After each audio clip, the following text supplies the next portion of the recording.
Ashley didn't hear the dogs at first because the cold had already wrapped itself around her like a second skin, numbing everything except the gnawing ache in her belly that hadn't stopped for 3 days. She was curled inside the cardboard shelter she'd built behind the old shipping crate in the abandoned loading dock, the same place she'd been sleeping for 2 weeks since the shelter downtown kicked her out for breaking curfew, and all she wanted was to disappear in a sleep where hunger couldn't follow her. But then the ground beneath her started shaking, not like an earthquake, but like something massive was approaching, and before she could even open her eyes, she felt it, a pressure against her chest, something warm and breathing and alive. Before we dive into this story, tell us where in the world you're watching from and what time it is right now. Someone near you might be watching too. And don't forget to subscribe to support and appreciate the work we do on this channel. Her eyes snapped open and her heart stopped because surrounding her were 7 silhouettes, massive and dark against the moonlight. And these weren't street dogs with matted fur and desperate eyes. These were different. These dogs were enormous, with coats that seemed to glow like polished obsidian and silver under the pale light, their muscles rippling beneath their fur like they were carved from stone. And their eyes, God, their eyes, were too aware, too intelligent, too synchronized, like they were all seeing her with one shared mind. Most people would have screamed, would have scrambled backward, would have run until their legs gave out. But something deep inside Ashley, something she couldn't name or explain, whispered a single word that made no sense: stay. It wasn't fear that kept her frozen. It was recognition, like some part of her soul had been waiting for this moment her entire 12 years of life. The largest dog, a beast that looked like it could tear through steel, lowered its massive head and pressed its forehead gently against her shoulder. And the gesture was so tender, so deliberate, that Ashley felt tears burn behind her eyes. Another dog lay across her legs, its weight warm and protective, while another nudged her cheek with a cold, wet nose, and slowly, carefully, they formed a circle around her, their bodies creating a living fortress that blocked out the wind and the cold and the cruelty of the world that had forgotten her. Ashley's breath came in short, confused gasps because none of this made sense. Why would Billionaire Clifton Rourke's legendary 7 Sentinels, the dogs that people whispered about in newspapers and online forums, the animals rumored to be trained beyond any normal understanding of obedience, be here in this forgotten corner of the city where she slept among trash and broken dreams? Why had they left the mansion grounds for the first time in their recorded history, abandoning safety and luxury to find her? And most terrifying of all, why did they choose her, a nameless homeless girl that society had decided wasn't worth saving? Before you sit there thinking you'd handle this differently, before you convince yourself you'd be brave or logical or smart, pause for just 1 second and ask yourself honestly. If 7 creatures known for ripping apart armed intruders approached you in the dark, and instead of attacking, they wrapped you in warmth like you were the most precious thing in the world, would you really run, or would you let yourself be held? Most people think they know the answer, think they'd stay tough and skeptical, but most people have never felt what it's like to be so desperately alone that even dangerous comfort feels like a miracle. And if you're reading this without subscribing, you're making the same mistake people make every day, assuming you'll catch the important parts later, assuming the story will wait for you, but it won't. So subscribe now before this story twists again and you're left behind wondering what you missed. Ashley's eyelids grew heavy as the warmth of 7 massive bodies seeped into her frozen skin. And just before sleep claimed her, she felt something shift in the air, something enormous and ancient and impossible, like the universe had just rewritten the rules, and she was standing at the center of the change. When her eyes finally closed and her breathing deepened, something happened that would shatter everything the world believed about these animals, about power, about destiny, and about the invisible thread that connects a soul to its purpose. But you won't know what it is unless you keep watching, because what comes next will make you question everything you thought you understood about loyalty, about choice, and about the girl who was never supposed to survive. Clifton Rourke's eyes snapped open at exactly 2:13 a.m., and the first thing that hit him wasn't the darkness or the silence. It was the wrongness, the kind of gut-deep certainty that something catastrophic had shifted in the universe while he slept. He didn't know how he knew, couldn't explain the ice-cold dread crawling up his spine like spider legs. But 15 years of trusting his instincts had taught him that when his body screamed danger, he listened. The silence coming from the dog wing was what destroyed him. Not normal silence, not peaceful silence, but the kind of hollow emptiness that only exists when something that should be there has vanished. The 7 sentinels were never quiet at this hour because they paced in synchronized patterns, their breathing creating a rhythm that hummed through the mansion's walls like a heartbeat, their existence functioning as a single organism with 7 bodies. And tonight there was nothing, absolutely nothing, just a void where their presence should have been. Clifton threw off his sheets and sprinted down the marble hallway in bare feet, his heart hammering so violently he thought it might crack his ribs.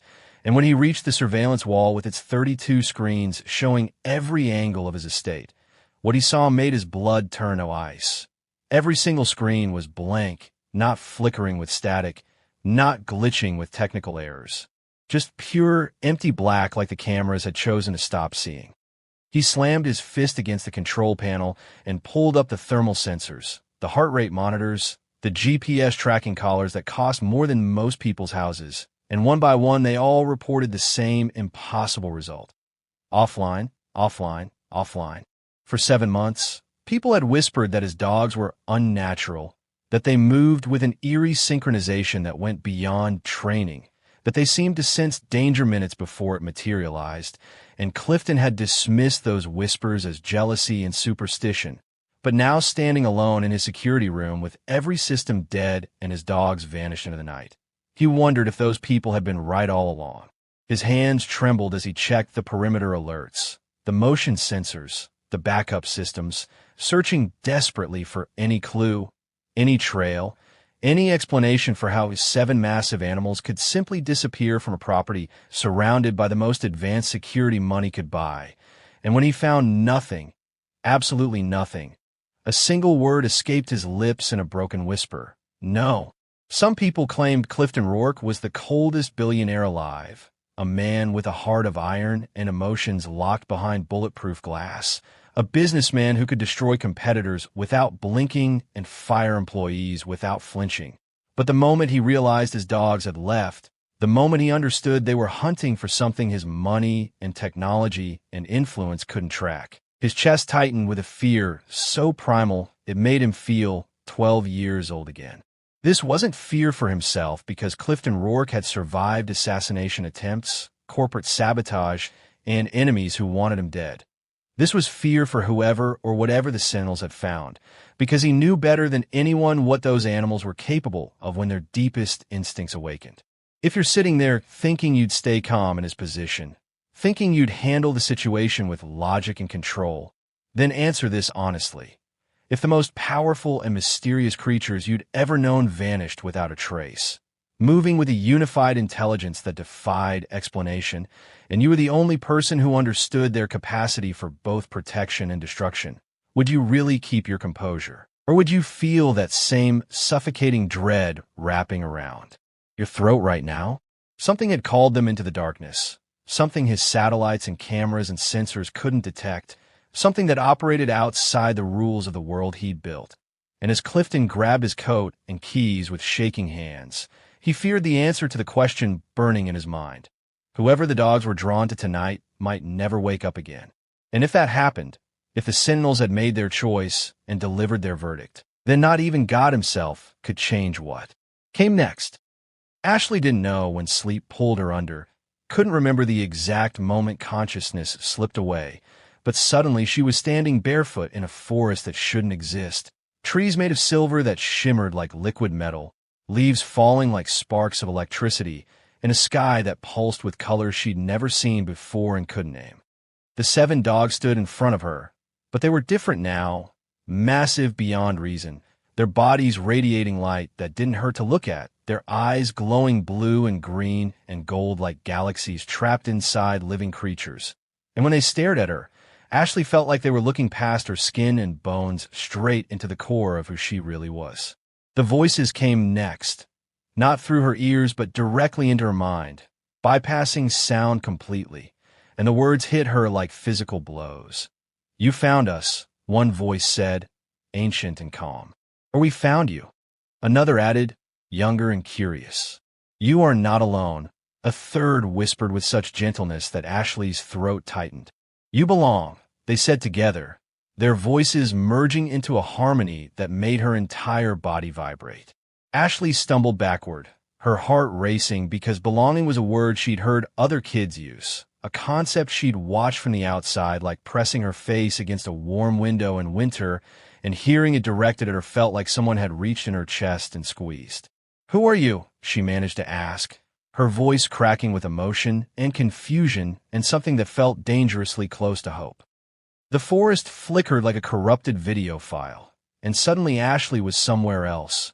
A hospital room with fluorescent lights buzzing overhead, a woman crying so hard her entire body shook, a baby wrapped in a yellow blanket with tiny fists waving in the air, a man's voice rising in anger, shouting words Ashley couldn't quite hear, and then flames, massive consuming flames that turned everything orange and black, followed by darkness so complete it felt like drowning. The dogs' voices cut through the chaos again, dragging her back to the silver forest. We know the truth, they said, and Ashley felt her knees go weak. We know your past, they continued, and her hands started shaking. We know what they hid from you. They finished, and Ashley wanted to scream because she didn't understand, couldn't process what any of this meant when she didn't even know her own last name, or where she'd come from, or why she'd spent her entire life feeling like a ghost nobody could see. But I don't even know who I am, Ashley whispered, tears streaming down her face now, hot and fast and full of 12 years of confusion and loneliness and questions that nobody had ever answered. The largest dog lowered its enormous head until its glowing eyes were level with hers. And when it spoke, the voice was so gentle it broke something inside her. You will. Then the dream shattered, a crack like lightning splitting the sky, a boom that made Ashley's bones rattle, a blinding flash that turned everything white, and a different voice tore through the silver forest, human this time, filled with terror and disbelief. What are they doing to that girl? Someone help her. Ashley's eyes flew open and she gasped, her heart slamming against her ribs so hard it hurt, sweat soaking her clothes despite the cold, and for 3 full seconds she couldn't remember where she was or what was real. But here's what you need to understand right now. What you need to ask yourself before you keep watching.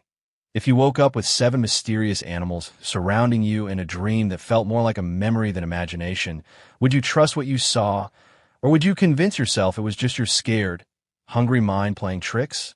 Comment yes if you trust the dream, or no if you'd run, because when Ashley's vision cleared and she saw the figures standing beyond the shipping crates with shaking hands and wide, terrified eyes, she realized something that changed everything. Someone had been watching her sleep with the dogs. Someone had seen whatever happened during that dream, and their next decision could either save her life or destroy it completely. The man's name was Cortez, and that wasn't just some random name you forgot 5 seconds later. It was the kind of name that stuck because the man himself was unforgettable, tall and weathered with hands that had seen decades of hard work and eyes that carried the weight of too many lonely nights. He worked as a scrapyard guard, the kind of job where you showed up an hour early not because you loved the work, but because going home to an empty apartment that smelled like old coffee and regret felt worse than sitting in the cold with your thoughts. And tonight he'd arrived even earlier than usual because sleep had become something he couldn't trust anymore. He'd planned to smoke his cigarette, write in the little brown notebook where he kept thoughts he'd never say out loud, and avoid thinking about the bills piling up on his kitchen counter or the daughter who stopped calling 3 years ago. But instead his flashlight beam caught something that made every logical thought in his brain shut down completely. 7 elite guardian dogs. Animals he'd only seen in news articles about billionaire security and corporate protection. Beasts trained to attack armed intruders without hesitation and tear through obstacles like they were made of paper. Were lying around a fragile, dangerously thin, homeless black girl, like she was royalty they'd sworn to protect with their lives. Cortez took a shaky step backward, his cigarette falling from his trembling fingers, his mind trying desperately to make sense of what he was seeing, because this wasn't right, wasn't natural, wasn't anything that belonged in the real world where stray dogs avoided humans and trained guard animals obeyed their millionaire owners. The dogs didn't growl at him, didn't even acknowledge his presence. And that somehow made it worse because their complete focus was on the girl, their bodies pressed against hers with a devotion so intense it looked religious, like they'd found something sacred in this forgotten corner of the world, and nothing else mattered. Cortez had worked security for 20 years, had seen violence that kept him awake at night, had witnessed fear in every form it could take, had watched theft and desperation and even death, but he had never, not once in 2 decades, seen devotion this pure, this absolute, not even from human beings who claim to love each other. His hand moved toward his phone, and he debated his options with a speed born from years of making split-second decisions. He could run and pretend he never saw anything, could call his boss and let someone else deal with this impossible situation, could dial the police and watch them haul the girl away to some system that would chew her up and spit her out, but something held him frozen in place. It was instinct, the kind of bone-deep knowing that had saved his life more than once, a weight pressing against his chest that whispered if he walked away right now, something terrible would happen to this child, something he'd regret for whatever years he had left on this earth. No, he muttered under his breath, his voice rough with cigarette smoke and conviction. If I leave, something bad's gonna happen, I can feel in my gut, and I ain't living with that. Humans have this ability to sense danger in ways science can't quite explain, an ancient alarm system buried in our bones that screams warnings when death or disaster creeps close. And right now Cortez felt that alarm ringing so loud it made his teeth ache. But the danger wasn't coming from the dogs. The danger was circling around the girl like sharks smelling blood and water, something hunting her that he couldn't see but could feel pressing against the edges of the moment. He pulled out his phone, not to record evidence or call for backup, but to shine light, to see her face clearly, to understand what had drawn these legendary animals to this broken place. Little one, he whispered, his voice soft and careful like he was approaching a wild animal. Wake up slow, real slow. Don't scream. Don't move too fast. Just open your eyes and look at me. Ashley's eyes opened, and the world exploded into motion. 7 massive heads snapped toward Cortez in perfect synchronization, like they were controlled by a single mind. 7 powerful bodies rose as one creature with 28 legs. 7 pairs of eyes reflected his flashlight beam with a glow that didn't look entirely natural. And Cortez understood in that frozen moment why people throughout history had worshipped animals as gods. Dear God, he breathed, his voice barely a whisper. What are you? The scream tore through the scrapyard like a blade cutting silk, high and sharp and absolutely desperate. The kind of sound that only comes from someone who's just seen death reach out and grab them by the throat. And Ashley jolted upright, so fast her head spun while the pack whipped around toward the source with a precision that made Cortez's blood run cold. It wasn't him screaming, wasn't Ashley, wasn't anyone they could see, but the sound came from somewhere beyond the rusted chain-link fence that separated the loading dock from the street, raw and terrified and getting closer. Then came the impact. A massive crash that bent the metal gate inward like it was made of cardboard, and someone on the other side was clawing at the barrier with such frantic desperation that their fingernails scraped against steel loud enough to make Ashley's skin crawl. "Who's out there?"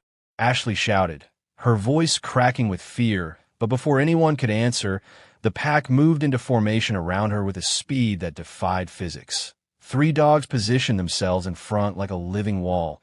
2 flanked her sides like bodyguards. 1 pressed against her back like a shield, and the 7th, the largest one, stood directly over her with its massive body blocking out the moonlight.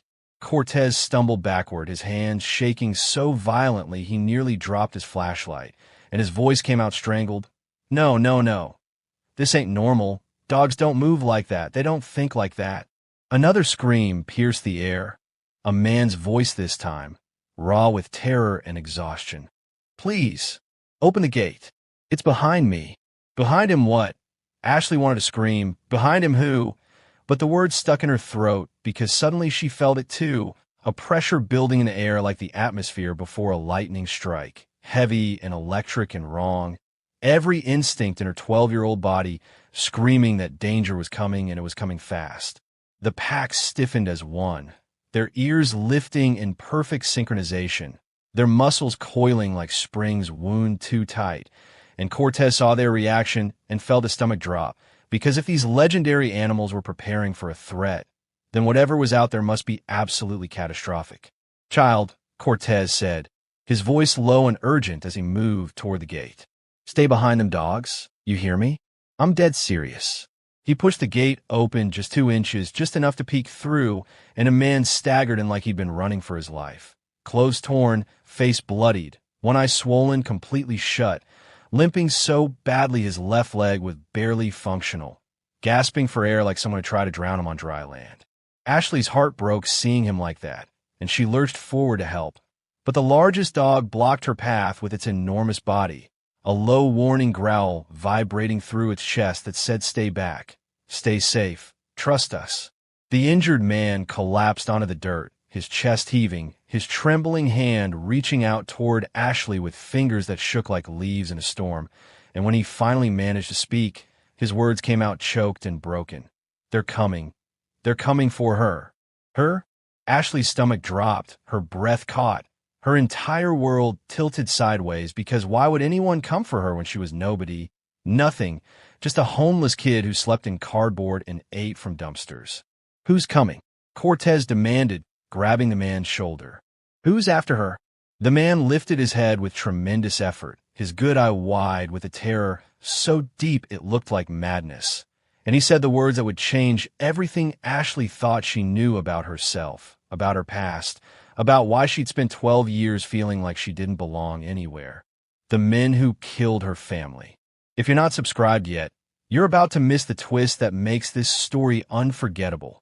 The revelation that'll keep you awake tonight wondering how deep this conspiracy goes. So subscribe now before the next chapter drops and you're left behind trying to catch up with everyone else.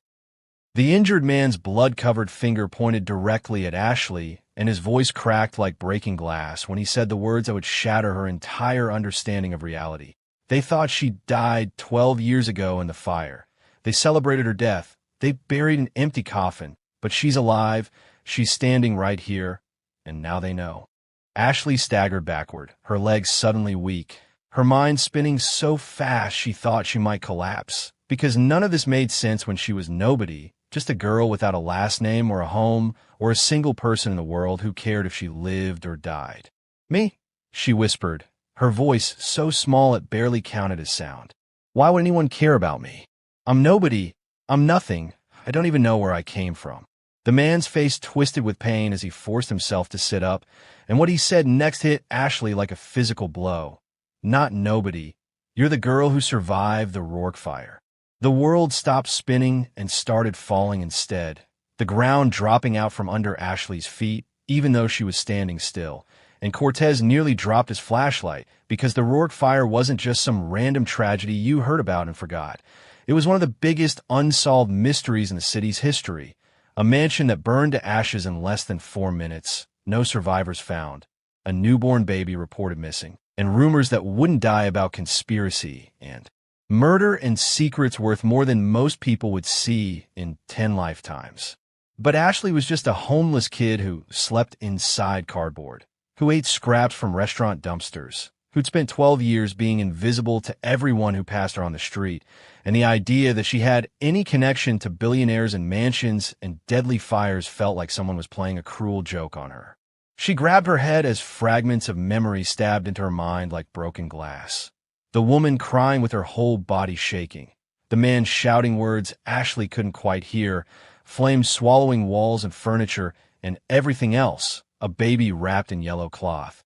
And somehow Ashley knew, she absolutely knew, that baby was her. The largest dog pressed its forehead against Ashley's arm, grounding her before she could collapse completely. And in that moment, she understood something profound. The pack had known this truth about her before she did, had recognized something in her that went deeper than names or memories or the lies people told themselves. The injured man gulped air like he was drowning and continued. "The ones who lit that fire, the ones who wanted everyone dead, they just found out that the billionaire and his wife hid something inside that baby before she disappeared, something worth more than money, more than power, something they've been searching for ever since. and now they know you're alive. Cortez squinted in confusion. What something? What could a baby possibly have? The man didn't answer with words. Instead, he lifted his torn shirt with trembling hands and revealed a tattoo over his ribs. 7 circles connected in a pattern that looked like a constellation, and Ashley gasped so hard she choked because she'd seen that exact symbol in her dream. The same design the dogs wore on their collars, the same pattern that had glowed in the silver forest. The man's voice dropped to a whisper that somehow felt louder than a scream. You're the only one who can activate it, the only one who can unlock what they've been hunting for 12 years. And if they get their hands on you, they'll either use you or kill you, but they will never let you go. If you're watching without subscribing, you're one step behind everyone who knows what's really happening. Don't let the next revelation catch you unprepared. Activate what? Ashley wanted to scream. Unlock what? But the words died in her throat because the dog pack suddenly growled in unison. Not at Ashley, not at Cortez, not at the injured man, but at the darkness beyond the gate where something was watching, listening, hunting, getting closer with every passing second. And if you think I'm exaggerating the danger here, if you believe this is just dramatic storytelling and nothing real, then you haven't been paying attention to what's actually happening. Because the real threat, the one that turns this from a mystery into a nightmare, hasn't even shown itself yet. Headlights cut through the darkness at the far end of the scrapyard, moving slowly, deliberately, like a predator that knew its prey had nowhere left to run, and the black van rolled forward with an engine that didn't roar or growl, but purred like something that enjoyed the hunt too much. Cortez whispered a curse under his breath that would have made his mother slap him, his entire body going rigid as he recognized the kind of vehicle that showed up when situations went from bad to absolutely catastrophic. That ain't no ambulance, he said, his voice tight with dread. That's trouble with a capital T. Ashley's lungs forgot how to work properly as the pack closed ranks around her even tighter, forming a wall of muscle and instinct and loyalty so fierce it felt like standing inside a fortress made of living creatures who would die before they let anything touch her. The van stopped exactly 20 feet away, not close enough to attack immediately, not far enough to suggest mercy, just close enough to let everyone know that escape wasn't an option anymore. The back door slid open with a metallic hiss that sounded like a snake preparing to strike, and 3 men stepped out into the moonlight, tall and expressionless like machines wearing human skin, dressed in identical dark coats that seemed to absorb light instead of reflecting it, and pinned to each of their collars was the symbol that made Ashley's blood turn to ice. 7 circles arranged in the same constellation pattern she'd seen on the injured man, on the dog's collars, in her dream. The injured man on the ground let out a weak, broken sob that sounded like hope dying. It's them, he choked out. I told you they'd come. I told you they never stop hunting. One of the men lifted a megaphone, but his voice didn't need the amplification because it carried through the night like poison spreading through water, calm and cold and absolutely certain. Ashley Rourke, he said, pronouncing each syllable like he was claiming ownership of her name. Come with us. Rourke, that was the billionaire's last name, the name connected to the fire and the mansion and the mystery that had haunted the city for 12 years. But it couldn't be Ashley's name because she didn't have a last name, had never had one, had spent her entire life being just Ashley with nothing before or after it. She shook her head violently, her entire body rejecting what she was hearing. My name isn't. The man interrupted her with the kind of authority that made it clear he wasn't interested in debate. You survived a fire 12 years ago that should have killed you. You carry something inside you that belongs to the Foundation, something that was never meant to leave that mansion, and you were never, ever supposed to live this long. Cortez stepped in front of Ashley, his body shaking, but his voice steady because some men discover their courage when children need protecting. She's just a kid, he said firmly. You ain't taking her nowhere. The man tilted his head like Cortez had said something mildly amusing. We don't need your permission, old man, and we certainly don't need your interference. The pack's growl deepened, grew louder, transformed from a warning into a promise of violence, their bodies lowering into attack positions, muscles tightening like coiled springs, their synchronized breathing creating a rhythm that sounded like war drums building toward battle. The man looked at the dogs and actually smiled, which was somehow more terrifying than if he'd shown fear. "So the Sentinels found her first," he said with something like admiration in his voice. "How remarkably efficient of them." Ashley's heart slammed against her ribs, so hard it hurt, because these men weren't surprised by the dogs, weren't confused by their presence. And that meant they'd expected this, had planned for it, which meant they knew far more about what was happening than anyone else in the scrapyard. "Why are they so calm?" Ashley whispered to Cortez, grabbing his sleeve. "Why are they acting like they own me?" Cortez whispered back, his eyes never leaving the man. "Because, child, I think they believe they do." The lead man raised one hand in a casual gesture that shouldn't have meant anything, and the pack tensed like they just heard a starting gun. And Ashley understood with sudden horrible clarity that these men weren't here to negotiate or explain or give her choices. They were here to take what they believed belonged to them, and if that meant going through Cortez and 7 legendary guard dogs, they were fully prepared to do exactly that. The man's fingers snapped together in a click so soft it barely registered as sound, just a tiny harmless pop like someone cracking a knuckle. But the reaction that followed was absolute chaos. 3 sleek metallic drones shot out from the van's interior like mechanical wasps released from a hive, slicing through the air with red blinking eyes that scanned and locked onto Ashley with a precision that made it clear she wasn't just a target. She was the only target that mattered. Cortez shouted with every ounce of breath in his lungs, "Get down, move now." Ashley dropped to the ground as a searing beam of red light narrowly missed her face by inches and scorched a black mark into the metal crate behind her, the smell of burned steel filling her nostrils and making her gag. The pack exploded into motion, but not randomly, not wildly like panicked animals. They moved with a synchronization so perfect it looked choreographed, like they'd rehearsed this exact scenario 1,000 times in some reality Ashley couldn't remember. 2 dogs launched themselves upward with impossible vertical leaps, their jaws snapping at the drones and forcing the mechanical insects to scatter and recalculate, while 3 other dogs pushed Ashley backward with their massive bodies, physically shoving her away from the beams of light that kept firing, kept hunting, kept trying to find her flesh.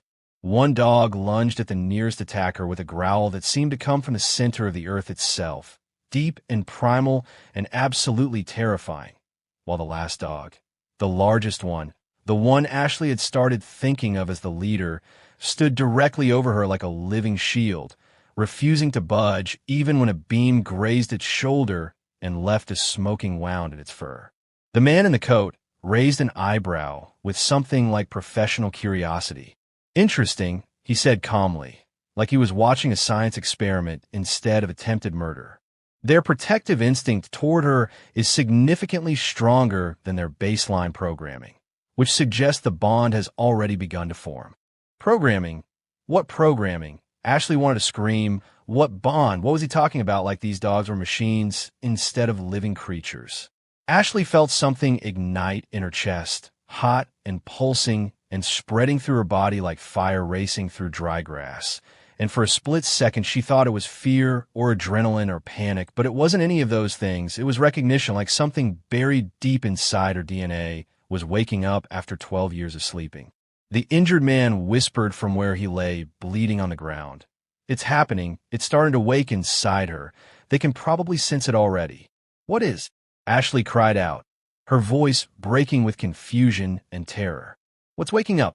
Before anyone could answer, one of the drones adjusted its trajectory and shot downward in a kamikaze dive aimed straight at Ashley's head, and she didn't have time to think or move or breathe, but the largest dog did. It launched itself upward with a roar that sounded almost human, its teeth clamping onto the drone's metal frame with such force that sparks exploded like fireworks. And the dog dragged the machine down to the dirt where it thrashed and sparked and died in a sizzle of smoke and melted circuits. The lead man nodded slowly, his expression shifting from curiosity to something darker, something hungry. "Very impressive display of loyalty," he said, "but ultimately useless, because she will come with us whether these animals approve or not." Ashley stood up on shaking legs, her breath coming in ragged gasps, and something inside her that had been quiet and small and afraid her entire life suddenly snapped like a rubber band stretched too far. No more running. No more hiding. No more being pushed around by people who thought she was weak just because she was young and homeless and alone. She turned to face the men directly, her chin lifting in defiance that surprised even her. "I'm not going anywhere with you," she said, and her voice didn't shake this time. The lead man's smile widened into something that wasn't quite human. "Child," he said softly, "you don't have a choice in what happens next. You never did. If you think you could stay calm in her position, if you honestly believe you'd handle this pressure without breaking, then prove it. Drop a yes in the comments right now, because what Ashley did in the next moment shocked everyone watching, including the dogs who thought they understood her, and it changed the entire trajectory of this story in ways nobody could have predicted. The moment the lead man took a single step forward, something inside Ashley erupted. Not panic, not fear, not any emotion she could name, but something ancient and buried and massive, like a sleeping giant that had been waiting 12 years for permission to wake up. Her vision blurred for half a heartbeat and then sharpened beyond anything she'd ever experienced, the world suddenly moving in slow motion while her mind processed everything at impossible speed. She could see the individual blinks of the drone lights hovering above, could track the subtle movement of the man's fingers tightening around a small black remote, could feel Cortez's pulse racing through the air between them, could sense the pack waiting with coiled tension for something they seemed to understand better than she did. The largest dog lowered its massive head, and a voice spoke inside Ashley's mind, clear and undeniable. "Say it." Ashley gasped, her hands flying to her temples because the voice hadn't come from outside, hadn't traveled through her ears, but had materialized directly in her consciousness like thought that wasn't her own. "Say what?" She thought desperately, not even sure if she was thinking or speaking anymore. The voice responded immediately. "Command us. Command them." How could she command anything when she was 12 years old, homeless, powerless, nobody important, nobody strong, just a girl who'd spent her entire life being told she didn't matter? But the fire in her chest grew hotter, spreading to her arms and legs and throat and fingertips, turning her blood into electricity that crackled under her skin. The man in the coat pointed his device directly at her heart. "Last warning, child, come peacefully or we take you by force." Ashley clenched her fists so hard her nails cut into her palms. "You don't get to control me," she said, and the words came out stronger than she'd ever heard her own voice sound. "You never did, and you never will." He pressed the trigger without hesitation, and a bolt of pure electrical energy shot toward Ashley's chest, bright enough to blind and deadly enough to stop a human heart instantly. But the pack moved before Ashley could even register the danger. All 7 dogs lunged simultaneously and formed a spinning wall of fur and muscle and synchronized movement, their bodies creating a barrier so dense that when the electrical bolt hit their combined formation, it scattered into harmless sparks that fizzled and died against what looked like invisible armor.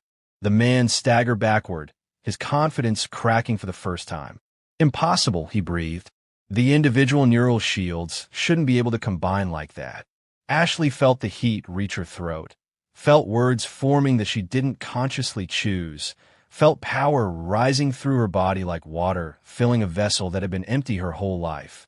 And when the word finally tore out of her, it came with a force that seemed to shake the very air. "Stop." Everything froze. The drones halted mid-flight like someone had pressed pause on reality. The men's bodies went rigid like they'd been turned to stone. Even the wind stopped moving through the scrapyard. And in that moment of absolute silence, the pack turned their heads toward Ashley in perfect unison, as if acknowledging something they'd been waiting to see, as if recognizing their true commander for the first time.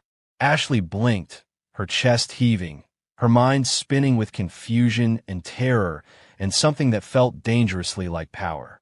"Did I just—" she whispered, unable to finish the sentence. Cortez stared at her with eyes so wide they looked like they might fall out of his skull. "Child," he breathed, "what in God's name are you?" Ashley didn't know, couldn't know, had no framework for understanding what had just happened. But the men knew because one of them hissed to the others with a mixture of fear and hunger in his voice. That's her. That's definitely her. She's the catalyst they've been searching for. Catalyst. Another word that meant nothing and everything. Another piece of a puzzle Ashley didn't know she was part of, and before she could demand answers, the pack took a step forward in perfect synchronization. 7 pairs of eyes locked on her face, 7 bodies waiting for her next command like soldiers waiting for orders from their general. A thunderous engine roared in the distance. Not the smooth, calculated purr of the black van, but something louder, angrier, more desperate, tearing through the night like it wanted to rip the asphalt apart with pure rage and determination. Everyone's heads snapped toward the sound as a matte black armored SUV exploded through the scrapyard entrance with such force it completely obliterated the metal gate, sending twisted pieces of chain link flying through the air like shrapnel, and the vehicle skidded to a violent stop that left smoking tire marks on the concrete. The driver's door flew open before the engine even stopped, and billionaire Clifton Rourke stepped out with a gun already drawn, his eyes blazing with something Ashley had never seen on another human face. A mixture of desperation and fury and grief and hope all twisted together into an expression that looked like it might shatter him from the inside out. He didn't scan the scrapyard or assess the threat or take a tactical position like trained security would have done.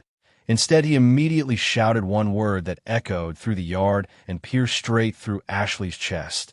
Ashley. Ashley's entire world tilted sideways because he knew her name. This billionaire she'd never met knew her name. And the way he said it wasn't like someone reading from a file or reciting information. He said it like he'd been saying it in his sleep for 12 long years, like it was a prayer he'd repeated so many times it had worn grooves into his soul. The men in black coats instantly shifted their positions, forming a defensive triangle that suggested military training, and the lead man's voice lost its calm superiority for the first time. "You should have stayed out of this, Rourke," he hissed with genuine venom. "This doesn't concern you anymore." Clifton fired a warning shot into the air, and the sound cracked through the night like thunder, his voice dropping into a growl that carried the weight of billions of dollars and 12 years of searching and pain that money couldn't fix. "You kidnapped my daughter," he said, and those 3 words, "my daughter," hit Ashley like a physical blow that knocked all the air from her lungs. "You burned down my home, you murdered my wife, you stole my child, and now you're trespassing on property I own. So tell me exactly how this doesn't concern me." "Daughter?" Ashley stumbled backward, her legs suddenly unable to hold her weight, her mind unable to process what she was hearing, because daughters had fathers who loved them, daughters had homes and names, and people who searched for them when they went missing, and she was just Ashley, just nobody, just a homeless girl who ate from dumpsters. Cortez looked between Ashley and Clifton with dawning horror and understanding. "Sweet Lord in heaven," he whispered, "this child ain't homeless. She's the heir to a billion-dollar empire. She's the one everyone thought died in that fire." Ashley shook her head violently, her voice breaking into pieces. "No, that's wrong. That's impossible. I'm not anyone's daughter. I never had a family. I've been alone my whole life." Clifton's voice cracked for what might have been the first time in years, and suddenly he didn't sound like a ruthless billionaire anymore. He sounded like a father who'd lost everything that mattered. "They told me you died, Ashley," he said, tears actually forming in his eyes. "They showed me ashes and DNA reports and convinced me you burned with your mother. And I searched anyway. I searched every day for 12 years because something inside me refused to believe you were gone." The ground swayed beneath Ashley's feet as fragmented memories crashed through her mind. The crying woman was her mother. The shouting man was her father. The fire was real.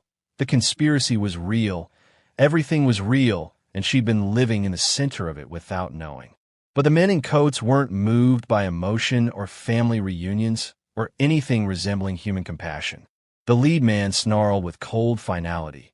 "She belongs to the Foundation. She always has. And if you want her back, you'll have to hand over the activation codes, or every single person in this scrapyard dies right now." Clifton raised his gun toward the man's head, his hand steady despite the tears on his face. But before anyone could fire or move or breathe, the pack did something that shocked everyone present. They stepped in front of Clifton, forming a protective barrier between him and the armed men, shielding both Ashley and the father she'd just discovered with their bodies. And in that moment, Ashley understood with perfect clarity that this wasn't a simple fight between humans with guns and agendas. This was a battle between entire worlds, between those who believed power came from money and violence, and those who understood that real power came from loyalty and love and sacrifice. And somehow, impossibly, terrifyingly, Ashley Rourke was the bridge connecting both sides. Comment below if you're still not subscribed. Tell me why you're choosing to stand outside this story instead of joining us. Because what happens next will separate the casual viewers from the ones who stay until the final truth is revealed. Ashley woke to a scream so sharp and piercing it felt like someone had dragged broken glass directly across her eardrums. And this wasn't the scream from the scrapyard or from Cortez or from any of the men in black coats. This scream came from somewhere deep inside the billionaire's mansion where Clifton had brought her just hours ago after the standoff ended in a tense stalemate, promising her safety and answers and a bed that didn't smell like cardboard and rain. Every single dog lifted its head at exactly the same moment, all 7 of them moving with that impossible synchronization that still made Ashley's skin crawl even after everything she'd witnessed. And if you've ever woken up with that instant gut knowledge that something terrible is happening right now, that's exactly what crawled up Ashley's spine like ice water as the dog's breathing turned slow and strategic and alert.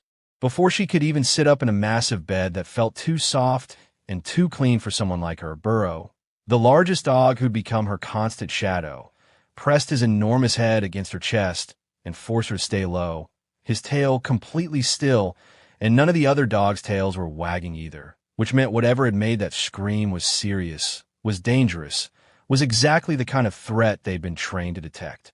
A second scream echoed through the hallway outside her locked bedroom door, followed by a tremendous crash like someone had thrown furniture against a wall, and then a voice shouting with such panic it sounded like they were being chased by death itself. "Stop her! She took my password ring." Ashley froze, her heart hammering against Burrow's massive head. Because what even was a password ring, and why would anyone scream about it like the world was ending? Let me ask you something right now, while Ashley's trying to make sense of the chaos. Have you ever been caught in the middle of drama you didn't create, but somehow became the center of anyway, where suddenly everyone's looking at you like you're supposed to fix everything even though you don't understand what's broken? Because that was Ashley's entire existence. Every single day since those dogs found her sleeping in cardboard, and it was about to get so much worse. She felt the dogs circle around her bed in perfect formation, creating a barrier of fur and muscle between her and the bedroom door, 7 bodies operating as one protective unit with a single mission. But then something strange happened that made Ashley's breath catch. Burrow didn't push her away from the danger toward safety. Instead, he nudged her firmly toward the hallway, toward the screaming, toward whatever chaos was tearing through the mansion. Why would 7 protective dogs guide a 12-year-old girl toward danger instead of away from it? Why would they trust her to handle something that made grown adults scream in terror? And why did Ashley feel that same burning sensation in her chest that had stopped the drones and frozen the men in their tracks? Before we dive deeper into this absolute madness, pause for 1 second and understand something critical. Most people ignore warnings until it's too late. They scroll past the important parts and then wonder why they're confused when everything explodes. So subscribe right now, so you don't get caught off guard when this story takes its darkest turn yet. And if you still refuse to subscribe, then comment below and tell me why not. Because your reason might actually help someone else understand what they're missing. Ashley tiptoed toward her bedroom door on bare feet, her heart pounding so loud she could hear it in her throat. And the dogs moved with her like a silent army, their paws making no sound against the marble floor. And when she cracked the door open, she saw something that made her blood turn cold. A woman in a glittering silver dress sprinting down the hallway like her life depended on speed, clutching a tiny black ring in her hand. And according to everything Ashley had overheard Clifton saying on the phone earlier, that night, that ring controlled access to something unimaginable, something worth killing for. The woman disappeared through a door at the hallway's end, and Ashley knew. She absolutely knew, with every instinct screaming inside her 12-year-old body, that the first layer of truth was about to peel open and reveal something that would change everything she thought she understood about her father, about the dogs, about why people were willing to murder an entire family just to keep secrets buried. The silver-dressed woman slammed into a steel door at the hallway's end with such force it should have knocked her unconscious. But instead she yanked it open and disappeared inside, and the dogs erupted with growls so deep and ancient they didn't sound like ordinary pets at all. They sounded like guardians who'd just witnessed a sacred boundary being violated. Have you ever heard an animal make a sound so protective and intelligent that it almost felt human? Like they understood consequences and betrayal and theft in ways that went beyond instinct? That's exactly what Ashley heard. And it terrified her more than the screaming or the chaos or even the men in black coats. Because if these legendary dogs were this disturbed, then whatever lay beyond that steel door must be absolutely catastrophic. Ashley didn't consciously decide to follow. Her legs just moved, carrying her forward while her brain screamed at her to run the other direction. And the dogs didn't stop her, didn't block her path. Instead, they guided her with gentle nudges, one pressing against her shoulder, another tapping her ankle, herding her toward the open door like she had every right to see what her father had been hiding.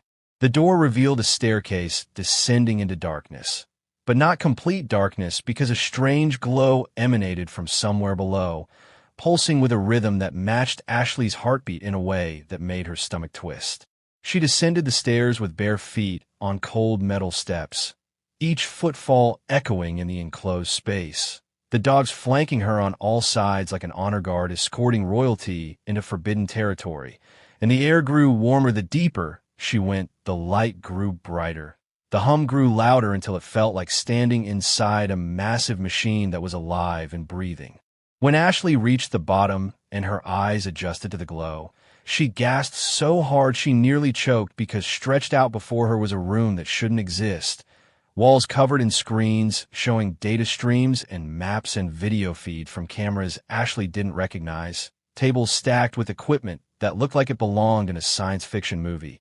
Machines with purposes she couldn't even guess. And in the center of it all stood a massive glass case filled with what looked like collars, dozens of them, each one identical to what the 7 dogs wore around their necks.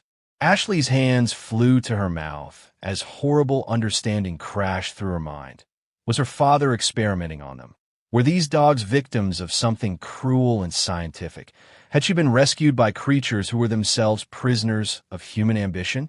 Before she could process the implications, footsteps thundered down the stairs and Clifton burst into the room, breathless and panicked, his normally perfect hair disheveled, his eyes wild with fear, and he shouted words that made Ashley's blood freeze. "Nobody touches my dogs. They are worth more than my entire company. Worth more than every building I own. Worth more than his company." What did that even mean?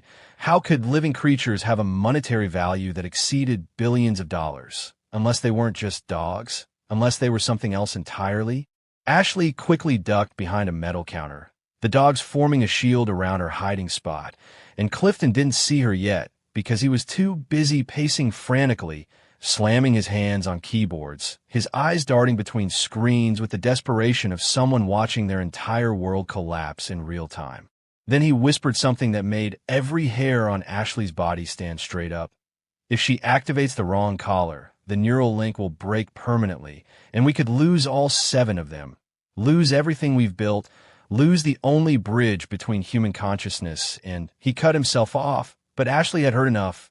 The link, the synchronized movement, the way they operated as one mind, the strange mythology that surrounded these animals, it was all starting to make terrible, impossible sense. You see this moment right here, this exact second where pieces start clicking into place, but the full picture still remains hidden. This is why staying until the end matters. This is why most people walk away right before the truth explodes into view. So don't make that mistake. Subscribe now, so you stay ahead of every revelation that's coming. If you refuse to subscribe, then comment, "Still not convinced," and tell me what you need to see, because I genuinely want to understand what's holding you back from joining this journey. A loud electronic beep echoed through the secret room, and Ashley watched in horror as the silver-dressed woman's hand hovered over one of the neural collars in the glass case, her fingers trembling with either fear or excitement. And when she pressed the activation button, every single dog collapsed to the ground like someone had cut their strings, and Ashley screamed. Actually screamed with a grief that tore through her chest. But the real shock, the revelation that would turn this entire story on its head, was still coming. Burrow hit the marble floor first with a thud so heavy it shook the ground beneath Ashley's feet. Then Ember collapsed beside him. Then Moss. Then each of the remaining 4 dogs dropped one after another like dominoes, falling in perfect sequence. 7 massive bodies crumpling into unconsciousness. And Ashley's scream didn't sound like it came from a 12-year-old girl. It sounded like grief ripping itself out of someone's soul in the most violent way possible. Have you ever felt your heart physically fall inside your chest? Felt it drop so hard and fast that you were certain something had actually cracked in there? Felt pain so intense it stopped being emotional and became purely physical? That's what slammed into Ashley as she threw herself from behind the counter and dropped to her knees beside the dogs, shaking their bodies with trembling hands, calling their names through tears that blurred her vision, begging them to wake up, to breathe, to move, because in the few days since they'd found her, these animals had become the only family she'd ever known, and losing them felt like dying. Victor, not Clifton, she realized now. The man she'd been calling her father had a twin brother named Victor, who apparently ran this entire operation. Yelled from across the room with genuine panic, cracking his usually controlled voice. Don't touch them. The neural link is fragile. If you disrupt the reconnection sequence, they could be permanently damaged. Fragile link, reconnection sequence, permanently damaged. He was talking about them like they were machines with software that could crash instead of living creatures with hearts that could stop beating. And that made Ashley hate him with an intensity that burned hotter than the fire that had supposedly killed her as a baby. The silver-dressed woman stood panting near the glass case with wild hair and wilder eyes, and she shouted back at Victor with the kind of rage that only comes from years of feeling cheated. If you had just told the world what they really are instead of hoarding them like private property, if you had been honest about the technology instead of playing God in your secret basement, none of this would be happening right now. Ashley froze with her hands still pressed against Burrow's unmoving chest, because the woman's words raised questions that made Ashley's mind spin. What were these dogs really? What technology was she talking about? And why did everyone keep acting like the pack was simultaneously priceless and dangerous? Before Victor could respond with explanations or threats or whatever Billionaire said when their secrets exploded into the open, the lights in the secret room flickered once, twice, 3 times, and then one of the dogs, Moss, the one with silver-tipped fur who always positioned himself at Ashley's left side, lifted his head weakly and nudged her palm with his nose. Ashley gasped, and hope surged through her body like electricity, because alive meant possible. Alive meant not lost. Alive meant maybe they could all survive whatever nightmare was unfolding in this underground laboratory. Then another dog took a shaky breath, and another, and slowly, painfully, the pack began coming back online, one heartbeat at a time, their chests rising and falling in that synchronized rhythm Ashley had learned to find comforting, their eyes blinking open to reveal consciousness returning from wherever it had gone. Victor rushed toward them, but Moss suddenly growled at him. Not a normal warning growl, but something deeper, more deliberate, more intelligent, a sound that clearly communicated stay away from her, and Victor stopped dead in his tracks like he just realized something that terrified him. Ashley rose slowly to her feet, tears still streaming down her face, and every single dog crawled toward her instead of toward Victor. Not toward the silver-dressed woman, not toward anyone else, but toward Ashley like she was magnetic north, and there were compasses that could only point in her direction. Victor's face went pale as he whispered in a voice that shook with implications. Impossible! The neural link shouldn't be able to shift hosts. The bonding protocol was permanently set to my biometric signature. There's no mechanism for transfer. Shift, bond, transfer. Words that suggested ownership and connection and something far more intimate than a man owning pets. And then Victor stared at Ashley like she just transformed from a lost child into an existential threat. And he asked the single question that would define everything that came after. What exactly did you do last night when you slept with them in the scrapyard? You want to know the answer too, don't you? You want to understand what happened in that moment when 7 legendary dogs chose a homeless girl over their billionaire owner. And that's the power of mystery. You open one door and discover 10 more waiting behind it, each one promising answers that only lead to deeper questions. The room fell into a silence, so complete that Ashley could hear her own heartbeat thundering in her ears. And Victor stared at her like she was the missing piece of a puzzle he'd been trying to solve for years, but had never expected to find standing in his secret laboratory, wearing borrowed pajamas and tear-stained cheeks. His breathing turned shallow and fast, his hands trembling as they reached toward a drawer built into the control panel. And the instant his fingers moved, the dogs erupted in synchronized growls that made the air vibrate with menace, their bodies tensing like springs compressed to the breaking point, ready to unleash violence if he made one wrong move. Victor froze with both hands raised in surrender, his voice coming out careful and measured like he was negotiating with armed terrorists instead of talking to a 12-year-old girl. I just want to run a scan, he said slowly. Just a simple biometric reading to understand what's happening here. Ashley took an instinctive step backward, her entire body screaming that whatever he wanted to do would hurt or change or reveal something she wasn't ready to face. A scan on who? She whispered, even though she already knew the answer, could feel it settling over her like a heavy blanket she couldn't shake off. Victor's eyes never left her face as he answered with 2 words that made her stomach drop. On you. That's when Ashley saw the device he was pulling from the drawer.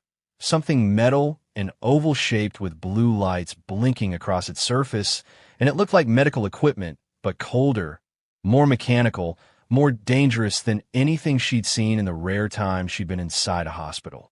She shook her head so violently her neck hurt. No, I don't want that thing near me.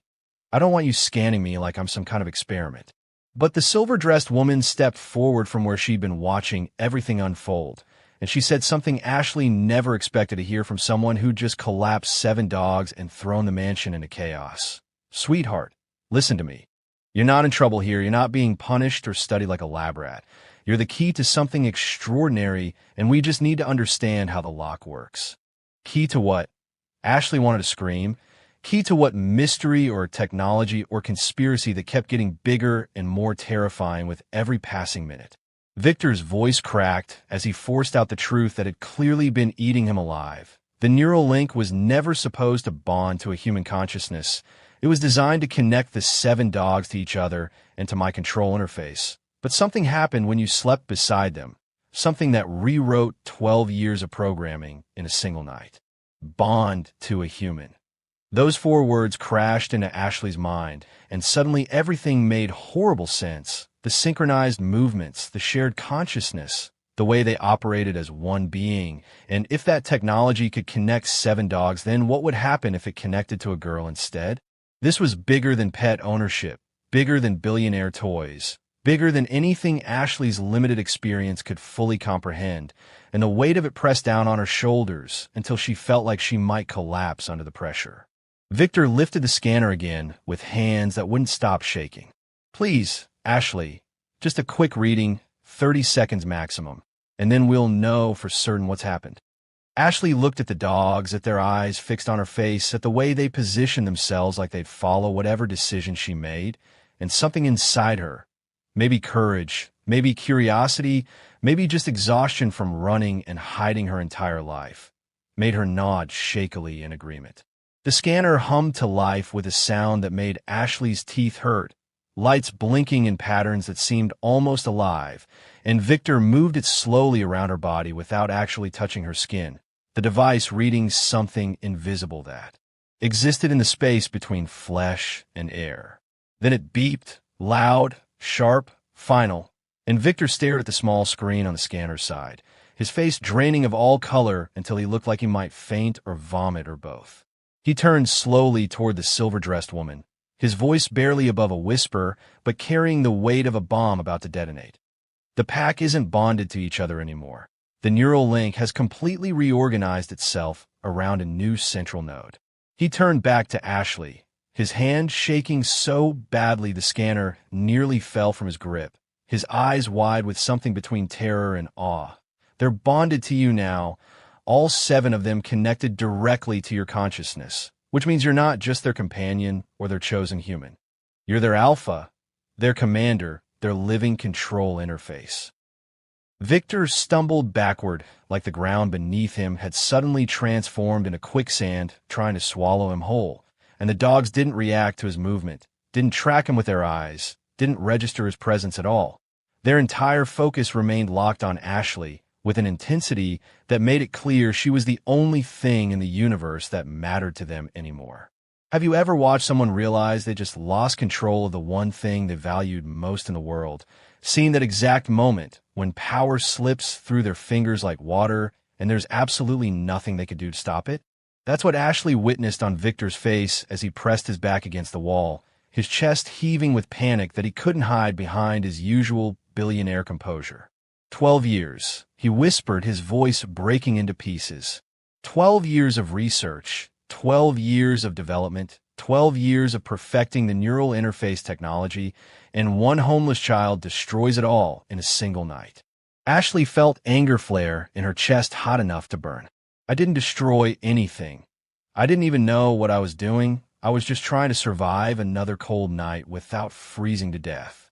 Victor's head snapped up, and he shouted with a desperation that sounded almost like grief. Exactly. That's what makes it so dangerous. You have no training, no understanding of the technology, no concept of what those dogs are capable of when bonded to an unstable consciousness. Burrow's growl rumbled through the room like thunder rolling across mountains, a warning so clear and threatening that Victor's mouth snapped shut mid-breath. And Ashley watched a billionaire, a man who probably hadn't been afraid of anything in decades, go completely silent because a dog had told him to stop talking. The silver-dressed woman, who Ashley had learned was named Laren, spoke with unexpected gentleness. Victor, maybe this shift is actually good. Maybe the technology was always meant to find someone pure instead of someone powerful. Victor shook his head so violently it looked painful. No, you don't understand. She's a child, a vulnerable, homeless, traumatized child, and the world absolutely cannot know that the neural link has jumped to her because every government, every corporation, every person with ambition will hunt her down to either use her or eliminate her. The words hit Ashley like physical blows because she'd spent her whole life being invisible, being nobody that anyone noticed or cared about. And now suddenly, she was being told that she'd become the most valuable and most hunted person on the planet. Her voice came out small and scared. What link? Why me? Why would your dogs choose me when I'm nobody special? Victor finally broke down completely, sliding down the wall until he was sitting on the cold floor with his head in his hands. And when he looked up at Ashley, his eyes were red with tears he was trying desperately not to shed.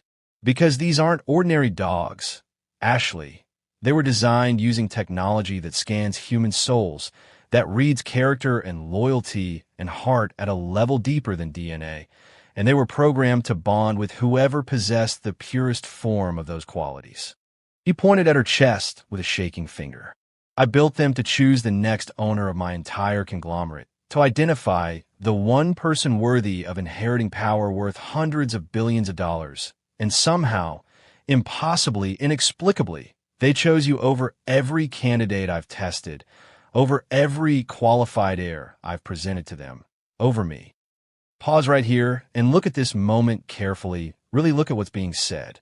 This is where most viewers lean forward in their seats, where the twist roots itself so deep you can't look away, where you start asking yourself what you would do if $7 billion dogs chose you over their masters simply because your heart was pure. You'd stay to find the answer, wouldn't you? You'd need to know what happens next because walking away now would be like closing a book right before the final chapter reveals everything. Good, because things are about to explode in ways that will make everything you've seen so far look like a gentle warm-up. And if you're not subscribed, you're going to miss the moment when Ashley's destiny collides with forces that have been hunting her since the night she was born. The alarms erupted without warning. blaring through the secret laboratory with a sound so loud and piercing it felt like someone was drilling directly into Ashley's skull, and red emergency lights began flashing in patterns that turned everything into a nightmare of shadows and blood-colored illumination. A robotic voice echoed through hidden speakers with mechanical precision that somehow made the words more terrifying. Security breach detected. Level 4 intruder alert. Secure the pack immediately. Repeat, secure the pack. Victor's head snapped up so fast Ashley heard his neck crack, his eyes going wide with a fear that looked different from before. This wasn't fear of losing control. This was fear of immediate physical danger, the kind that meant people were about to die if they didn't move right now. Ashley's entire body went rigid with panic as the dogs instantly circled around her in their protective formation, their growls rising to match the volume of the alarms. And Laren shouted over the chaos with genuine terror, cracking her usually calm voice. Victor, they know. They know the neural link has jumped to her. Someone's been monitoring your systems. Victor grabbed Ashley's hand so roughly it hurt, shocking her because billionaires didn't touch homeless girls, billionaires didn't show this kind of raw, desperate emotion, and he shouted directly into her face. Run now. If they get their hands on you, everything you are, everything you could become, gets weaponized or destroyed. Do you understand me? Have you ever run so fast that your heartbeat sounded like thunder in your ears?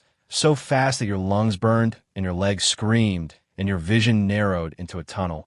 And the only thought in your mind was survive, survive, survive? That was Ashley, sprinting up the metal stairs with 7 massive dogs thundering behind her like a living storm, their claws scraping against metal in a rhythm that sounded like war drums building toward battle. Security guards poured into the hallway at the top of the stairs, at least a dozen men in tactical gear with weapons drawn, and Victor shoved Ashley behind him so hard she stumbled, his voice carrying an authority she'd never heard from him before. Don't touch her. Touching her triggers the defensive response, and I can't control what happens after that. The guards froze when they saw the dogs' collars, and Ashley noticed for the first time that the neural interfaces around their necks were glowing a bright, pulsing gold instead of their usual silver, and one guard whispered to another with a voice that shook, Sir, the collars are in alpha recognition mode. They only turn that color when they've chosen a new primary bond, when they've selected their commander. Victor's response came out strangled. When they've chosen a new alpha. Yes. And if you value your lives, you will move out of our way right now. A different guard, older and clearly senior, spoke softly like he was trying to defuse a bomb. Sir, if they've bonded to her instead of you, then according to the legal contract you established, she's now the rightful owner of the neural interface technology, which means she's the legal heir to the Victor cut him off with a roar. Don't say it.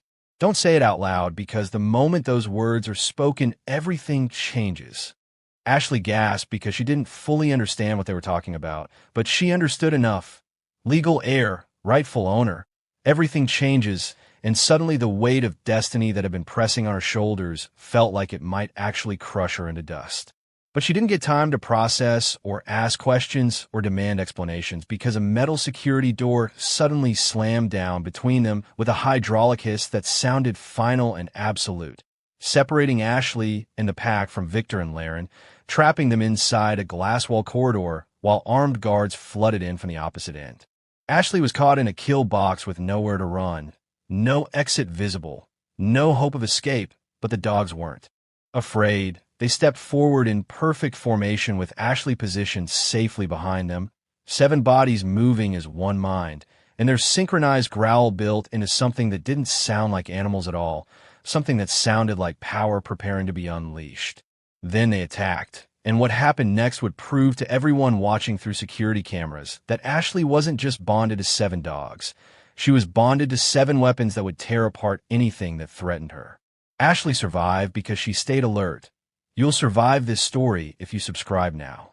The danger isn't over, and neither should your attention be.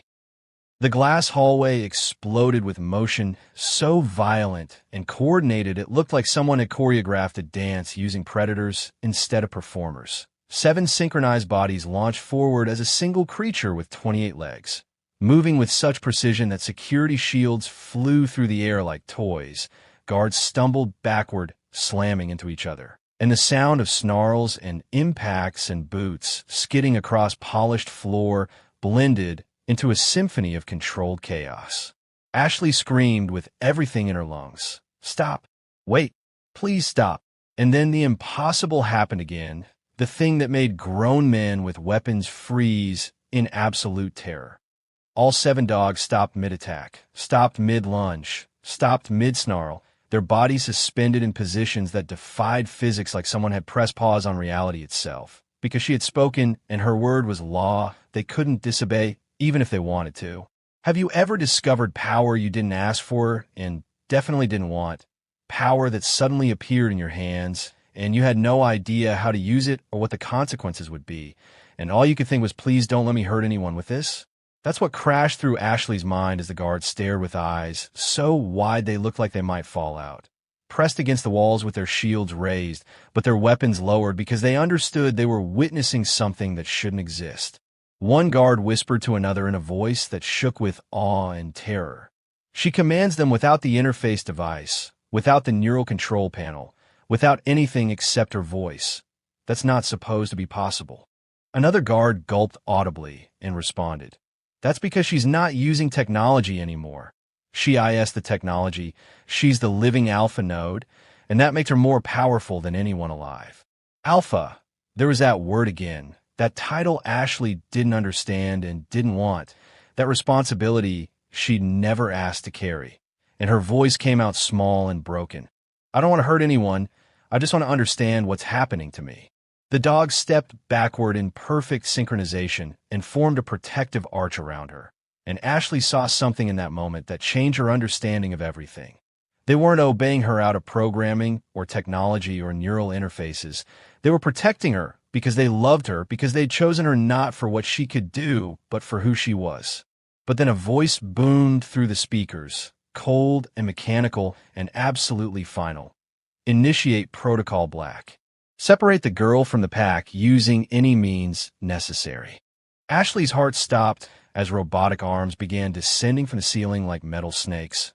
Long, articulated limbs with claws designed specifically for restraining massive dogs. And she understood with horrible clarity that someone had built this entire security system expecting exactly this scenario. Expecting the dogs to bond with someone they shouldn't. Expecting the need to separate alpha from pack by force. Before the claws could reach her, the dogs launched upward in a coordinated assault that was breathtaking in its violence. Their teeth tearing through metal like it was paper, their combined strength ripping the robotic arms from their moorings. And sparks rained down like fireworks, exploding in slow motion, filling the hallway with the smell of burning circuits and melted steel. Ashley shielded her face with her arms as smoke filled the corridor, making it impossible to see more than 3 feet in any direction. And through the chaos, she heard Victor's voice screaming from somewhere beyond the sealed door. Ashley, stop them before they kill someone. You have to take control. Take control. How could she take control when she didn't even understand what control meant? When she was just a 12-year-old girl who'd been sleeping in cardboard a week ago, when the weight of this power felt like drowning in an ocean she couldn't see the bottom of? But the dogs stopped anyway. Stopped because they felt her fear through whatever impossible connection linked their minds. And when the smoke finally cleared, Ashley saw the hallway littered with destroyed machinery. And Victor's face pressed against the glass partition, looking at her not with anger, but with something that might have been pride, or might have been terror, or might have been both. You're not just part of this story anymore, Ashley, Victor said quietly enough that she had a strain to hear him. You are the story now, and what you do next will determine whether this technology saves the world or destroys it. Subscribe now if you're not already, because what Ashley commands next will shock everyone and prove she's far more than anyone expected. Victor finally managed to override the security lockdown, and the sealed doors hissed open with a sound like pressure releasing from a wound, and Ashley stepped through cautiously while the dogs maintained their protective circle around her like royal guards escorting a queen they'd sworn their lives to defend. Victor held both hands up in a gesture of peace and surrender, his entire body language screaming that he meant no harm. And when he spoke, his voice carried the weight of someone about to reveal a secret that had been crushing him for over a decade. Those dogs weren't bred for protection, Ashley. That was never their primary purpose. That was just what I told the world because the truth was too dangerous to speak out loud. Ashley frowned, confusion mixing with exhaustion because every answer seemed to generate 10 new questions. Then what were they bred for? What's their real purpose? Victor exhaled a breath that sounded like he'd been holding it for years, and Laren stepped forward to deliver the explanation that would finally make everything click into place. Victor created them to choose the next controller of his empire, to select the heir who would inherit not just his money, but his vision, his technology, his legacy. She gestured toward the 7 dogs who stood like statues carved from determination and loyalty. He designed a neural interface to scan human souls at a level science barely understands, to read purity and character and heart deeper than DNA, deeper than personality, deeper than anything that can be faked or performed. Ashley's voice came out as barely a whisper. But what does that mean? Choose how. Victor looked directly into her eyes with an intensity that made her want to look away, but couldn't. I programmed the neural link to bond only with individuals who possess true leadership qualities, not the kind that comes from charisma or manipulation or inherited privilege, but the kind that comes from genuine compassion, from putting others before yourself even when it costs you everything, from having the strength to be kind when the world has given you every reason to be cruel. He stepped closer, his hand still raised in that peaceful gesture. They don't choose money, Ashley. Billionaires have tried to buy their loyalty and failed. They don't choose bloodlines. My own relatives have attempted to force the bond and been rejected. They choose character. They choose heart. They choose the quality of someone's soul when every mask and defense is stripped away. Ashley stumbled backward because the implications of what he was saying felt too enormous to fit inside her 12-year-old understanding of reality. But I'm just homeless, she said, her voice cracking. I'm nobody. I don't have power or education or anything special. Victor's expression softened into something that might have been sadness or might have been hope. Exactly, he said, and that single word carried the weight of revelation. You've been treated like less than human your entire life.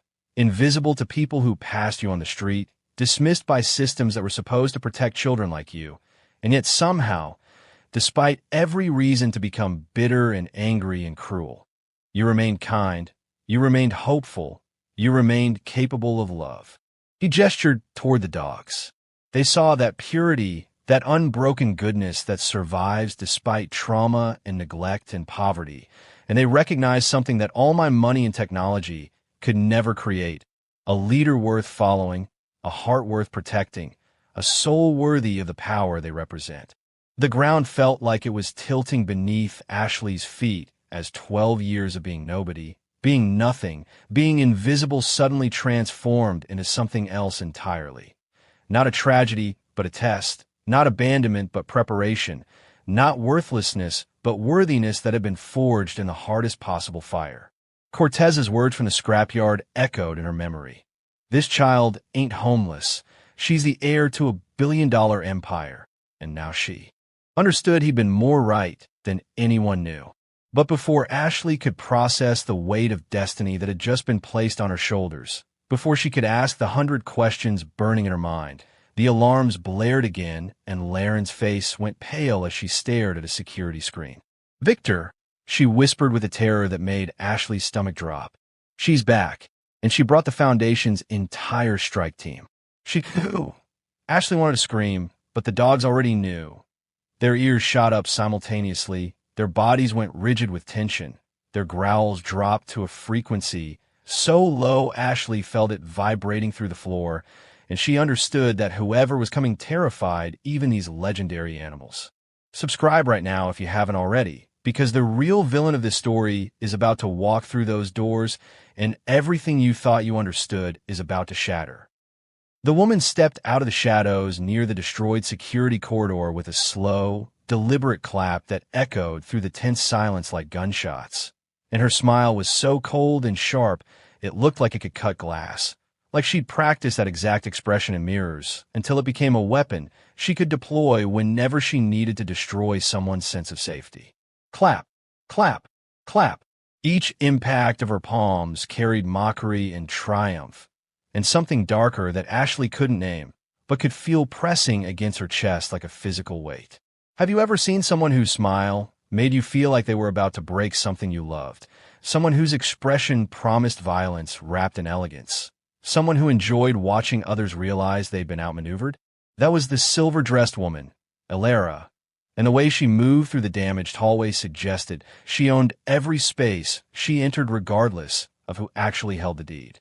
Victor's entire body went rigid, and his voice came out as a snarl that Ashley had never heard from him before. Elara, what have you done? Elara. So that was her name. The name of someone who'd already proven she was willing to collapse 7 dogs just to make a point. The name Ashley would remember forever as the moment everything got infinitely more dangerous. She twirled the black password ring on her finger with casual confidence, the same ring that had nearly severed the neural link and killed the pack, and her eyes locked onto Ashley with an intensity that made Ashley want to disappear, to become invisible again, to go back to being nobody that powerful people ignored. So you're the girl they chose, Elara said, her voice dripping with contempt and fascination in equal measure. The homeless child who somehow convinced $7 billion animals to abandon their creator and follow her instead. Ashley felt the dogs press closer around her, Burrow positioning himself directly between her and Elara like a living shield, and his low warning growl vibrated through the floor with a frequency that said approach her and die. Elara laughed, a sound that held no joy whatsoever. Relax, sweetheart. I don't bite, at least not until someone gives me a reason to show my teeth. The dog's growls intensified, becoming a chorus of threats that any sane person would have backed away from, but Elara stepped closer anyway, like she was testing their limits, like she wanted to see how far she could push before something snapped. Victor moved to block her path with his body. Stay away from her. I'm warning you, Elara. If you touch that child, the consequences will be catastrophic. Elara ignored him completely, her attention fixed entirely on Ashley with the focus of a predator who'd finally cornered prey she'd been hunting for years. Do you know what you ruined? She asked, her voice dropping to a dangerous whisper. Do you have any concept of what you accidentally destroyed when you stole what was rightfully mine? Ashley's voice came out small and confused. I didn't mean to ruin anything. I was just trying to stay warm. I didn't know the dogs belonged to anyone. Elara leaned in so close that Ashley could smell her expensive perfume mixed with something chemical and wrong. And when she spoke, the words came out coated in poison. Oh, I know it was an accident, sweetheart, and that's what makes it so much worse. Accidental queens are the most dangerous kind because they have no idea how to wield power, which means they stumble around breaking things that took others decades to build. Queens, why did she keep using that word? Why did everyone keep talking about Ashley like she was royalty when she'd spent 12 years sleeping in cardboard and eating from trash? Elara twirled the ring again, and her smile widened into something that looked almost unhinged. Those dogs were supposed to choose me, she said, and now her voice cracked with years of accumulated rage and jealousy and bitter disappointment. I spent 7 years preparing for the bonding ritual. 7 years proving I was worthy of the neural link. 7 years demonstrating strength and intelligence and vision. 7 years waiting for my turn to become the heir. She pointed at Ashley with a finger that shook with barely controlled fury. Then one random homeless girl walks in smelling like poverty and desperation, and they kneel at her feet like she's some kind of saint. Her voice rose to a shout. Dio, you understand how insulting that is? Victor stepped between them again. You were never worthy. Elara. That's what the dogs were designed to detect. The difference between someone who wants power and someone who deserves it. Elara's face darkened with an expression so twisted by hatred it didn't look fully human anymore. Oh, Victor, you still don't understand what's about to happen, do you? She raised the ring, and it began to glow with that same sickly light that had collapsed the pack before, and the dogs whimpered. Actually whimpered like they were in pain, and Ashley grabbed Burrow's fur in terror. Elara whispered the words that would launch this story into its final devastating twist. I don't need the dogs anymore, Victor. I just need the girl because once I extract the neural interface from her consciousness, I can bond with it myself, and everything you built becomes mine. If you're still not subscribed, comment why you're risking missing the ending, because what happens next will determine whether Ashley survives or becomes a weapon in someone else's war. Alara lunged with a speed that shouldn't have been humanly possible, her hand grabbing Ashley's wrist in a grip that felt like steel-crushing bone. And before Victor could shout or the dogs could react, she slammed the glowing ring directly onto Ashley's skin, where it burned like touching molten metal. Ashley convulsed as electricity that wasn't quite electricity tore through her nervous system, her vision blurring into fractured images that didn't make sense, her ears filling with a ringing so loud it drowned out every other sound. And it felt like someone was reaching inside her chest and trying to rip out something essential, something that made her who she was. The dogs howled. Not barked or growled, but howled with a sound so ancient and desperate, it seemed to come from the dawn of time itself. A sound of pure grief and resistance that made everyone in the room feel like they were witnessing something sacred being violated. Victor roared with fury that came from somewhere primal. Alara, stop. She's just a child. You'll kill her. But Alara didn't stop, couldn't stop, was too consumed by years of jealousy and ambition to care about consequences, and she whispered through gritted teeth, "Let's see if you survive the neural transfer. Let's see if your precious pure heart can handle what happens when power gets extracted by force." Transfer. She was trying to steal the bond, try to rip the connection between Ashley and the pack and claim it for herself. And Ashley felt it happening, felt something vast and heavy and burning being pulled out of her consciousness like someone was dragging her soul through broken glass. But then something happened that nobody expected, not Victor, not Alara, not even the dogs who thought they understood their own nature. Instead of the neural interface flowing out of Ashley and into Alara like water being poured from one container to another, the ring began pulling the bond deeper into Ashley, harder, stronger, more permanent, like her body had decided to consume the technology instead of surrendering it. Alara's eyes went wide with shock and something that might have been fear. "What is this?" she gasped, her voice rising with panic. "Why isn't the transfer protocol working? The ring should be extracting the interface, not amplifying it." Victor stared at the readings on his handheld scanner, and his face showed pure astonishment as he whispered the truth that changed everything they thought they knew. Because the pack didn't just choose her as their alpha. She chose them back, and that mutual selection created a bond that can't be severed by technology or force or anything else in this universe. He pointed at Ashley with a shaking hand. She's not wearing the neural interface anymore. She's become part of it, merged with it at a molecular level, and trying to extract it from her is like trying to separate water from ocean. Ashley collapsed to her knees, gasping for air that felt too thick to breathe, her entire body trembling with power that shouldn't exist inside a 12-year-old girl. And when she finally found her voice, it came out as a whisper that somehow filled the entire room. "I choose my pack. I choose to protect them. I choose to be what they need me to be." And then the shockwave hit.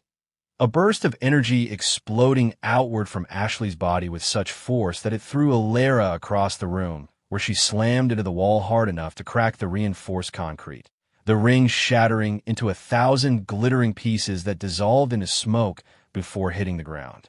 Every light in the mansion burst simultaneously, every machine fried at once. Every security system crashed in a cascade of electrical failure that plunged the entire building into darkness broken only by emergency lighting. When the smoke cleared and Ashley's vision finally stabilized, she was standing with Burrow pressed against her side, and for just a split second, one impossible, inexplicable moment, her eyes glowed with a deep golden light that looked like sunlight trapped inside human form. Ancient and powerful and absolutely terrifying to everyone who witnessed it. Alara lay against the wall, her expensive dress torn and dirty, her confidence shattered along with the ring, staring at Ashley with pure terror because she finally understood what Victor had tried to tell her. Ashley wasn't just the bonded alpha. She wasn't just the chosen heir. She was something else entirely, something the world had never seen before. something that emerged when pure heart met advanced technology and created a fusion that transcended both. The girl who'd slept beside 7 billionaire dogs in a cardboard shelter, who'd been invisible and forgotten and treated like she didn't matter, had awakened as their sovereign, their protector, their living embodiment of everything the neural interface was designed to find, and what she would do with that power, how she would reshape the world that had abandoned her. Nobody could predict, but everyone watching knew with absolute certainty that nothing would ever be the same again. If you made it to the end of this story, drop a comment telling me what shocked you most. And if you're still not subscribed, then I genuinely want to understand why. Because stories like this, stories about invisible people becoming powerful, about chosen families that form in impossible circumstances, about technology and heart colliding to create something miraculous. These are the stories that remind us why we're human, why we fight, why we believe that even the most broken among us might be destined for something extraordinary. If Ashley's story moved you, if you felt her pain, her power, her transformation, prove it. Subscribe so stories like hers keep getting told. If not, comment why her journey wasn't worth it.